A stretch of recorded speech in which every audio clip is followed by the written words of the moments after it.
አንዳንድ ወንዶች ሴት ልጅን ስላሰቃዩ ወንድ ነን የሚሉ ወንዶች አሉ ማለት ነው። ሁላችሁንም ማለት አይደለም፣ ግን አንዳንድ የወረዱ ባዶ ቅንጭላት ያላቸው ወንዶች አሉ ማለት ነው። እና ሰሉ በነገራችን ላይ የሴት ጀግና ነበረች። ፊት ለፊት ብትገጥማት ማለት ነው እንኳን አንተን አይደለም 3-4 እየሆኑ አነባብራቸው ነበረ ፊት ለፊት የገጠሟትን ማለት ነው። ግን አንተ ተኋላዋ ስላስመታት ነው እንደዚህ የምታሰቃያት። አሰላሙ አለይኩም ረህመቱላሂ ወበረካቱ። ወደ ተከበራችሁ የሙ አቡበከር ቻናል ተከታታዮች ውድ እህት ወንድሞቼ እንዴት ናችሁልኝ? ዛሬ በጣም ነው ያዘንኩትና በጣም የተናደድኩት ማለት ነው በሰሉ ጉዳይ። ይሄ የወንድ አልጫ ማለት ነው እያረጋት ያለውን ማለት ነው። እና ሰሉ በጣም ጀግና ሴት ናት። በነገራችን ላይ ከጀግናም ጀግና ማለት ነው። እንኳን አንድ ወንድ አይደለም 3-4ቱን የምታነባብር ሴት ነበረች። ጀግና ማለት ነው። እኔ በጣም ነው የምወዳት። በነገራችን ላይ እርግጥ ማቃት ሶሻል ሚዲያ ላይ ነው፣ ግን በጣም ነው የምወዳትም በጀግንነቷ ማለት ነው። በጣም ጎበዝ፣ በጣም ጀግና የሆነ ሴት ናት። ይሄ ግን አንዳንድ ጊዜ ባላሰባችሁት መንገድ የሆነ ነገር ያጋጥማችኋልና ይሄ የወንድ አልጫ ወንድ የሆነ ሰው ለሴት ልጅ ሌላ አጋጅ ይዞ መጥቶ ወይንም ደግሞ ከኋላ አስመትቶ ይሄ ጀግንነት አይደለም። ሴት ናት እሷ ሴት፣ አንተ ደግሞ ወንድ ነህ ለስሙ ማለት ነው። እርግጥ ሴትና ወንድ ጾታ ነው ልዩነቱ፣ ሌላ ምንም የሚለየን ነገር የለም።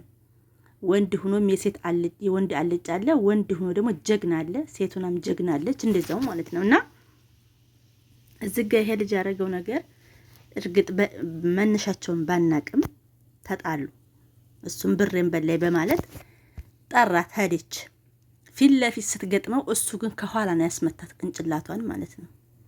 ከኋላ አስመትቶ ወንድ ከሆንክ ጀግና ከሆንክ እንኳን አንቺ ሴቲቱ ወንድ ልጅ እጁን አንስቶብኝ አያውቅም ብሏል ማለት ነው። ዝጋ ሲናገር ቪዲዮውን ገብታችሁ ራሷ ቻናል ላይ ተጭኗልና ወንድ ከሆንክ ጀግና ከሆንክ እንኳን ሴት ወንድ የማይመታት ጀግና ከሆንክ ሴት ልጅን እኮ በገንዘብ እየገዙ ከኋላ እያስመቱ አይደለም። አንተ ወንድ ከሆንክ አቅም ካለህ ጉልበቱ ካለህ ሌላ ሰው አስመጥተህ ከኋላ ከጀርባ ተምታስመታት ለምን ፊት ለፊት አልገጥምካትም? ፊት ለፊት ብትገጥማት እንደምታቅትህ ስለምታቅ እንደማታሸንፋት እንደማትረታልህ ጀግና ስለሆነች ስላወቅ አንተ ግን ገና መጀመሪያ ስትጠራት ሌላ ሰው አዘጋጅተህ ከኋላዋን ያስመታሃት። ይሄ ደግሞ ጀግንነት አይደለም። ለሴት ልጅ ይሄንን ያህል እንደዚህ ሰው ቀጥራህ ማለት ነው። እህት አለህ፣ እናት አለህ፣ ሚስት አለህ፣ ሴት ልጅ ሊኖርህ ይችላል ወደፊት። ለሴት ልጅ ሌላ አጋጅ ይዘህ መታ አንተ ወንድ ሁነህ ማለት ነው። ለዛውም ባዶ ኦና ቤት ውስጥ እሷን አግተሃት።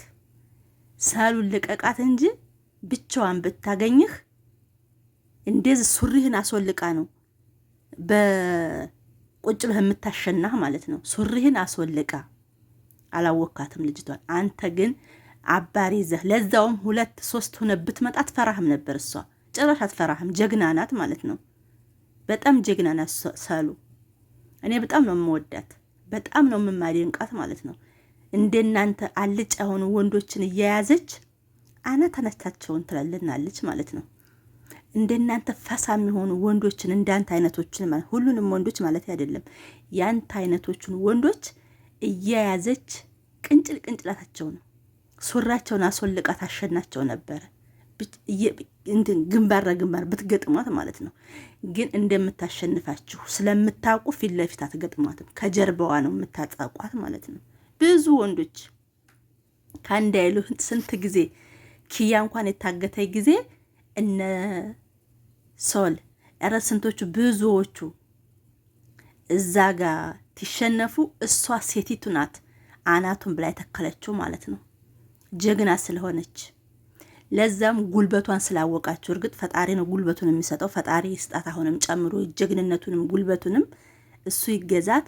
ግን እንደምታሸንፋችሁ ጀግና ስለሆነ ስላወቃችሁ ብቻ ለብቻ ሳይሆን ወይንም ደግሞ ፊት ለፊት ሳይሆን የምትገጥሟት ከጀርባ ወይንም ደግሞ ምንድን የሚባለው ከጀርባዋ ነው የምታጠቋት ማለት ነው። ወይንም ደግሞ አንድ ሰውን ቅርብ ሰው አድርጋችሁ ታቀርቡና በዛ ሰው ምክንያት ነው የምታጠቋት ማለት ነው። እሷ ደግሞ ቅልብ ነው ያላት፣ የዋህ ናት። ለዛ ያንን ሰው ስታምን በዛ ሰው እንትን ብላችሁ ታጠቋታላችሁ። እና ይሄ ልጅ በጣም ነው የገረመኝ። እንደዚህ ሴት ልጅን እንደዚህ አግቶ እንዴት! ኧረ ሀገራችን ላይ ግን ምን እየተሰራ ነው?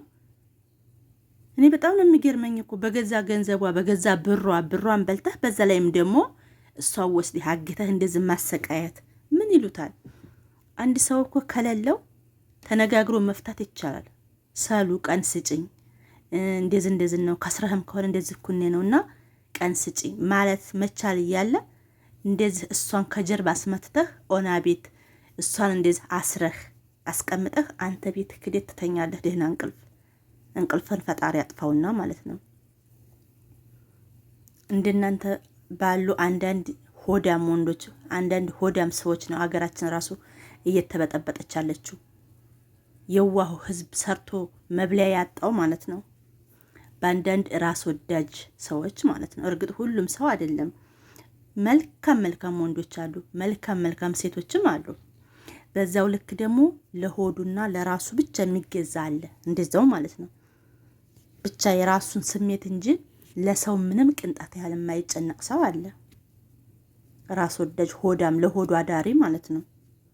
እና ጀግና ከሆንክ ወንድ ከሆንክ እንደ ወንድ ታጥቀህ ሱሪ ከሆነ ለምን ፊት ለፊት አልገጠምካትም? እጅህን አነባብረህ አንተ ቁመህ እሷ ፊት ለፊት አስመታ ይሆን በጀርባዋ ቅንጭላቷን አስመታሃት ማለት ነው።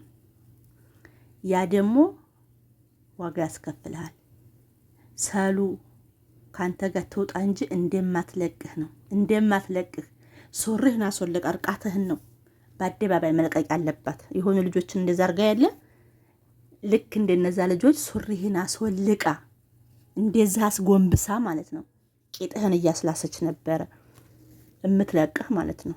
ብቻህን ብታገኝህ፣ አረ ብቻህን ሳይሆን 3-4 ነህ ራሱ ብትመጣ ማለት ነው። ፊት ለፊት ብትገጥማት ማንንም አትፈራም። እሷ ጀግና ሴት ናት፣ በጣም ጀግና ሴት ናት። ግን እናንተ ወንድ ነን ብላችሁ ወንድ ያለጫ ሁላ ከጀርባ ሴት ልጅን በብረት ነው ሀቂቃ።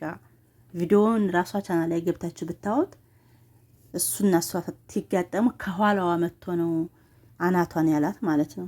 ምስኪን አለመሞቷም አላህ ደርሶላት ነው። እና ኢንሻአላህ እቺ ቀን ታልፋለች። ተለቃ ሰሉ ከዚህ ልጅ ወጣ እንደምናያት እንደገና ደግሞ እሱን እንደዚህ አስራ እንደምታሰቃየው ማለት ነው። እሱን እንደዚህ አስራ ሰሉ ያሰቃየችው ዕለት እኔ እንደ ደስ እንደሚለኝ ምክንያቱም የእጁን ነው ያገኘው።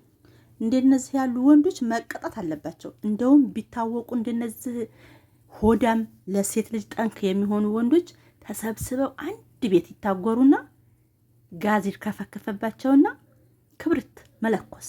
ምክንያቱም ለሀገርም ለወገንም ስለማይጠቅሙ ሴት ልጅ እንደዚህ የሚያሰቃዩ ወንዶች አይጠቅሙም፣ ምንም አይሰሩም። ስለዚህ ቦታ ቢለቁ እንደውም ይሻላል። ቦታ እንኳን የሚለቁበት ምክንያቱ በአግባቡ ሙተው መቀበር የለባቸውም። አንድ ቤት ውስጥ ይታጎሩና ከዛ ጋዝ ይደፋባቸዋል። ከዛ እሳት መልቀቅ አለቀ። ምን ይሰራሉ? ሴት ልጅን እንደዚህ የሚያሰቃይ ሴት ልጅን እንደዚህ እናት፣ እህት፣ ልጅ፣ ሚስት ናት ሴት ማለት ነው። እርግጥ ሁሉንም ወንዶች እያልኩ አይደለም፣ እንደነዚህ ያሉት ወንዶች ነው ያልኩት። እና ሰሉ ዝጋ ምንም ጥፋት የለባትም። ብሯን ሰጠች በእምነት ብሯን በላ 500 ሺህ ብሯን በልቶ በዛም ላይ ደግሞ እንደዚህ የሚያሰቃያት ማን ስለሆነ ነው? እሱ ደግሞ እኮ የሚገርመው ነገር እኔ ማንም ወንድ እጁን አንስቶብኝ አያውቅም። አንቺ ግን እጅሽን አነሳሽ። እጇን ስታነሳባት እሷ እኮ እጅን ስታነሳበት ብቻዋን መታ ማለት ነው። ለምን አንተም እጅህን አላነሳህባትም? ታሸነፍካት፣ እዛው መሸናነፍ። ወንድ ነህ፣ ሱሪ ታጥቀሃል። ግን አንተ እኮ አንተ ሳኮን እጅህን ያነሳህባት ሌላ ጋር ሲጀመር ገና ከመጀመሪያው እሷ የዋህ ሆና ራሷን ብቻዋን መጣች እንጂ አንተ ገና እሷን ስትቀጥራት ወደ እሷ ስትመጣ ጋርድ ይዘህ ነው የመጣኸው። ለምን እንደማትችላት ታውቃለህ። መጀመሪያ አንተ ጋርድ ይዘህ ነው የመጣኸው ገና ከጅምሩም ማለት ነው። እና ብቻህን ብትመጣማ ምንም ሰውም አትልህም፣ ቱራብም አትልህም ነበር። የጥፍሯን ቆሻሻ ያህል እንኳን አቆጥረህም ነበር። አንስታ ነበር የምታነጥረህ ማለት ነው። እና ወንድነት ሴት ልጅ ላይ እጅ ማንሳት አይደለም። ወንድነት ሴት ልጅን በማገት አይደለም። ለሀገራችሁ ስሩ ወንዶች ማለት ነው። ለሀገራችሁ ስሩ። ሀገርን ለመጥቀም ሀገራችንን የሚጠቅማትን ነገር ስሩ እንጂ ሴት ልጅን በማገት ሴት ልጅን በመደብደብ አይደለም ጀግንነት። ሴት ልጅን በመድፈር አይደለም ወንድነት። ይሄ ጨከኝነት ነው ማለት ነው። እና ውድ እህቶቼ ሰሉ ቻናል ላይ ገብታችሁ ቪዲዮ ነውት። በሌላ ቪዲዮ እስከምንገናኝ ወሰላሙ አለይኩም ወራህመቱላሂ ወበረካቱ።